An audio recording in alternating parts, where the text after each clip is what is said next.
Hello friends, কেমন আছো তোমরা? আশা করছি ভালো আছো, আমিও ভালো আছি। দেখো, এটা হচ্ছে রত্নাদি তোমার বানানো রেসিপিটা আমি ট্রাই করলাম। তো এই যে তোমার মতো সেম আমি রাত্রে চালটা আর ডালটা ভিজিয়ে রেখেছিলাম, সকালবেলায় আদা আর কাঁচা লঙ্কা দিয়ে বাটলাম।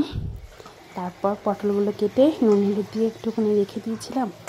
এরপর জিরে গুঁড়ো, ধনে গুঁড়ো, হলুদ, চিনি আর কাশ্মীরি লঙ্কা দিয়ে, আর আমি কালো জিরে দিইনি, আমার মেয়ে খায় না, তার জন্য আমি পোস্ত দিলাম ওটাতে। লঙ্কা গুঁড়ো দিয়ে দিলাম। আর এটা পোস্ত, আমি কালো জিরের বদলে পোস্ত দিয়েছি, কারণ আমার মেয়ে কালো জিরে খায় না, পছন্দ করে না, সেজন্য। আর আমি এটা ভাজার জন্য সাদা তেল ইউজ করেছি।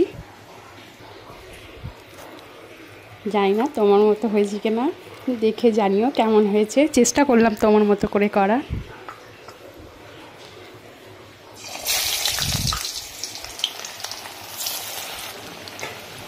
দেখতে খুব ভালোই লাগছিলো এবং খেতে, আমি এমনিতেও পটল খেতে পছন্দ করি না, কিন্তু তোমার এই রেসিপিটা খুব ভালো লাগলো।